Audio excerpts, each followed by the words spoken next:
que é que aconteceu também em Jericó, um episódio decisivo na vida de Jesus. Jesus fez muitos milagres. Muitos milagres. Qual foi o primeiro milagre que Jesus fez? Quem é que sabe? Vamos perguntar aqui de novo para ver como é que vocês estão de conhecimento bíblico. Qual foi o primeiro? Escreva aí no Instagram. Vamos ver se você acerta. Qual foi o primeiro, você do YouTube, do Facebook, qual foi o primeiro milagre que Jesus fez? Jesus curou paralítico, Jesus fez cego enxergar, Jesus andou sobre as águas, fez multiplicação de pães e peixes, fez um monte de milagres. Qual foi o primeiro milagre de Jesus? Eita, acertou! A Carolina Faria, as bodas de Caná, na Galileia. Lembre-se, transformou água em vinho, a Cíntia Malzone perguntando. É isso mesmo, do vinho, transformou água em vinho. Parabéns, gente, vocês estão... Parabéns para vocês, é isso mesmo. E eu vou fazer uma live sobre as bodas de Caná também, que eu tive em Caná. Caná fica na Galileia. Todas as cidades ao lado do mar da Galileia ou lago de Genezaré chama-se Galileia. Então tem um monte de cidade. Caná fica perto do mar da Galileia? Fica. A cidade chama-se Caná, mas ela fica na Galileia. Por quê? Está ao lado do mar da Galileia. Tiberíades fica ao lado do mar da Galileia? Fica. Então Tiberíades está na Galileia, mas chama-se Tiberíades. Midol, a cidade de Maria de Magdala, fica ao lado do mar da Galileia? Fica. A cidade chama-se Midol, mas está na Galileia. Então, o primeiro milagre que Jesus fez foi transformar água em vinho. E Camolese, se isso foi na cidade de Caná, o que é que tem a ver com Jericó? Tudo. Por quê? Porque o primeiro milagre de Jesus só aconteceu depois desse episódio que eu vou te contar aqui em Jericó. Foi daí que ele desceu do monte, desceu de Jericó e foi para Caná, foi numa festa com a sua mãe e lá transformou água em vinho. Mas primeiro ele passou pelo monte das tentações. Onde está o Monte das Tentações? Na cidade de Jericó. Se um dia você for a Jericó, dá para subir o monte de duas maneiras. A pé dá para subir? Dá para subir, mas você tem que ter um fôlego daquele de atleta, porque você vai subir para valer. É um monte alto, tem uma estradinha para subir e você vai gastar. Se for assim, condição atlética mesmo, tiver uma condição cardiovascular excelente, que é um corredor, por exemplo, você vai gastar 4, 5 horas subindo. É demorado. Isso para a pessoa que tem uma condição atlética. Dá para subir também de teleférico. Aí você não precisa de condição atlética, você precisa só pagar o ingresso, sobe no teleférico e dá para subir lá e ver o monte. O que aconteceu nesse monte? Jesus subiu e não foi de teleférico, subiu a pé mesmo. Ele subiu para jejuar e orar. Jejum sempre foi uma prática bíblica. Jejum é muito antigo na história da humanidade. É mais antigo até que a Bíblia, viu? Tanto que nos povos hindus, eles faziam ainda a prática do jejum, já é muito antiga. Isso tem 5, 6, 7 mil anos. Então era uma prática muito comum o jejum. Como é hoje também no meio religioso, se fala de jejum, nesta casta de espírito é necessário jejum e oração. Jesus até aconselha como autoridade espiritual fazer jejum e oração. Ele foi jejuar. O que é jejuar? É não comer nada. É restringir a zero a ingestão calórica e orar. Porque você pode jejuar, mas lendo uma revista, assistindo novela, não é esse o propósito de Jesus. Então sempre a religião está ligada a jejum e oração.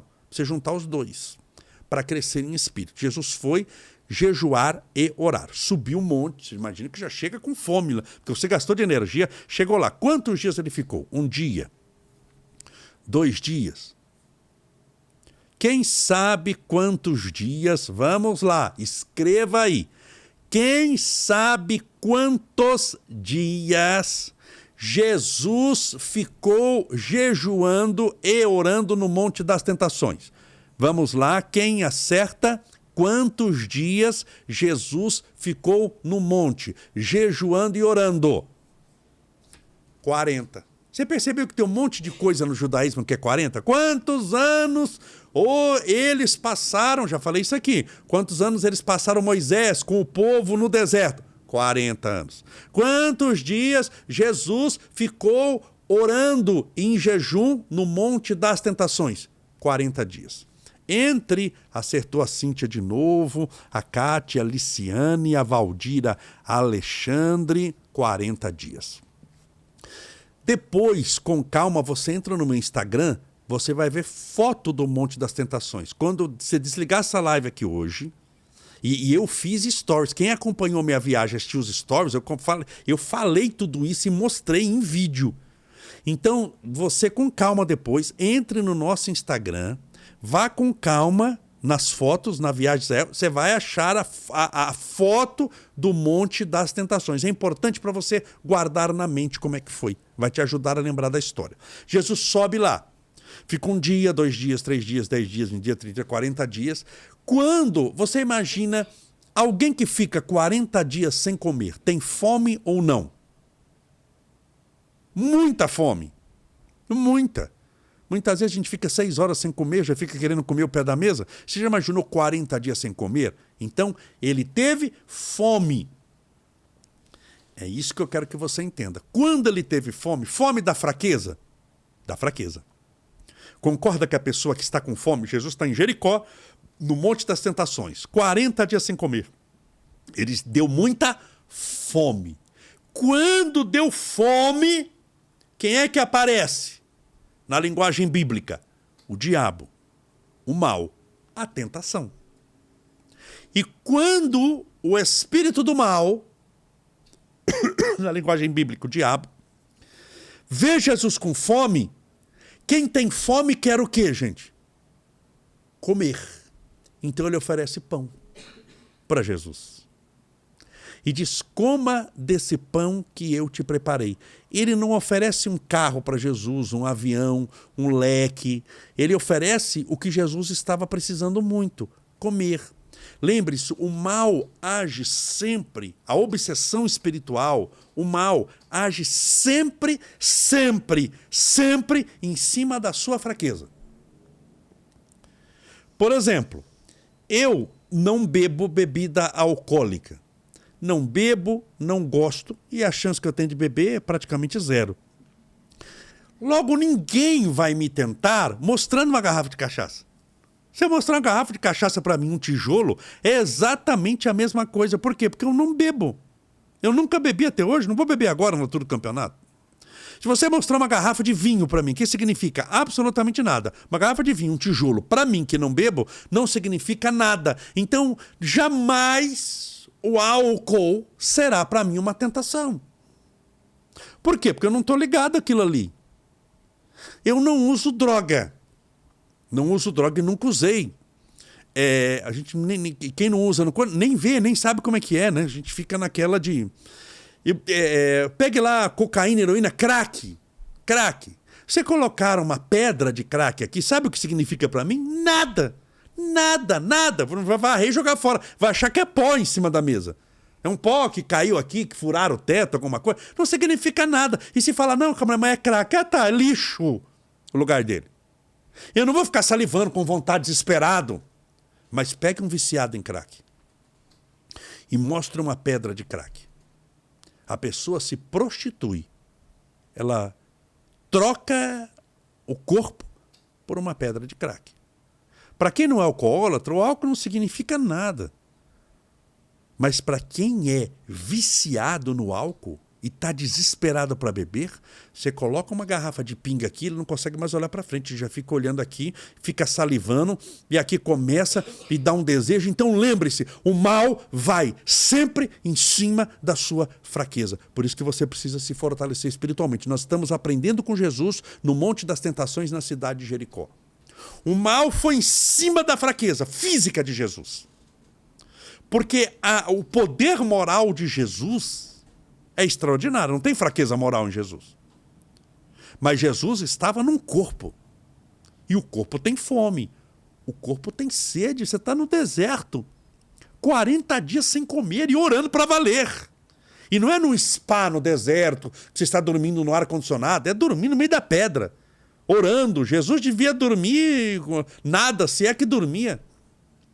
Deu fome. Quando deu fome, o Espírito falou, é fraqueza. Em cima da fraqueza nós vamos vencer. E ele então apresentou pão para Jesus. Uma mesa cheia de pão. E ele disse, coma desse pão que eu preparei. Note que o mal falou, é pão, mas quem preparou sou eu. O pão está aqui, mas o padeiro é o demônio.